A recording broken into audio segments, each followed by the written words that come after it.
Our story begins on the night of December 30th in Barcelona, where a football player, accompanied by a friend, is in the VIP area of a famous nightclub. The detail that might catch your attention is the following. Why is a 38-year-old man, married and father of 2 daughters, spending New Year's Eve in a nightclub?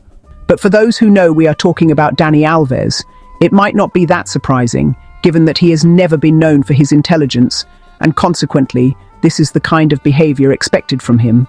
In this same nightclub, as in all others, you always find the same fauna, whether male or female. And in this environment, that well-known saying fits perfectly. God makes them and then pairs them up. Dani Alves and his friend, of course, were looking for female company and invited 3 young women to join them. The young women accepted the invitation, and we can imagine that these young women were there with a simple intention, maybe to find someone sincere to share their life with and start a family. Since the nightclub is equipped with cameras, it is clearly seen that after spending some time drinking and chatting, Dani Alves invites one of the young women to a sort of private room. I imagine the young woman's surprise as she voluntarily walks towards him, trying to imagine what lies behind that door.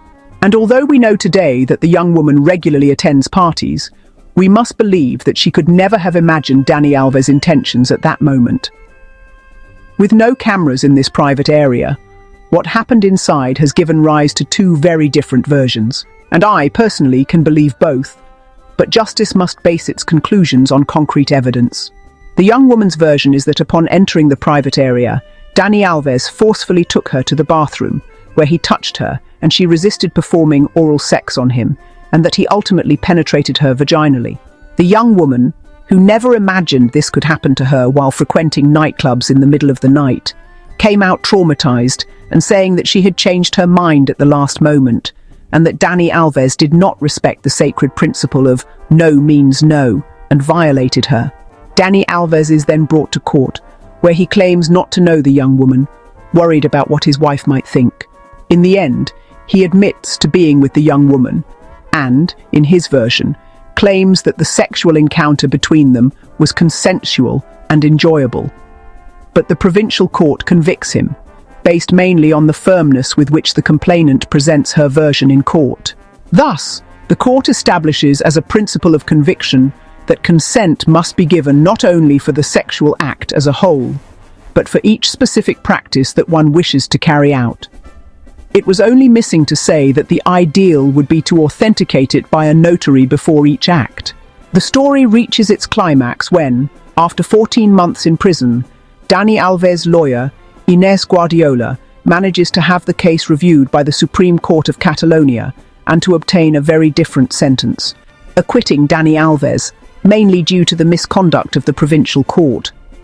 Because as incredible as it may seem to radical left-wing feminism, the Supreme Court clarifies that there was not the slightest prudence in comparing the evidence, and in his 100-page ruling, he details that the inconsistencies in the complainant's account have compromised its reliability. Because, among other things, it shows that the young woman entered the bathroom voluntarily, not being forced at any moment, as she claims, a fact proven by the club's recordings. This is, essentially, what exonerated Dani Alves, because once the young woman's account presented inconsistencies, it ceased to be reliable. And reliability is something objective. The court of first instance had based its decision on the complainant's credibility, and credibility is something subjective, which moreover, due to the same inconsistencies, also made the young woman's credibility doubtful.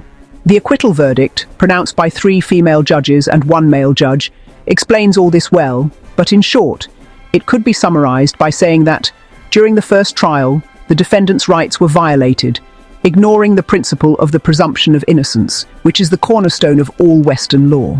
A principle so important that, to be overcome, requires a set of solid and reliable evidence and proof that were not obtained in the case against Dani Alves. Therefore, the court also clarifies in its ruling that the acquittal does not mean that Alves' version is the truth, but that there is insufficient evidence to convict him. In other words, it is a victory of justice against an ideology that seeks to sweep away all the principles that underpin our civilization.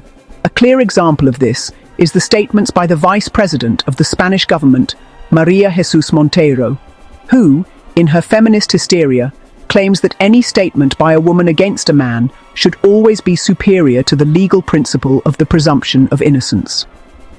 It is this kind of madness that governs Europe, but fortunately, it is in decline, and soon we will see how this mediocrity will disappear into the black hole of history from where it should never have emerged. Good luck and good health to everyone.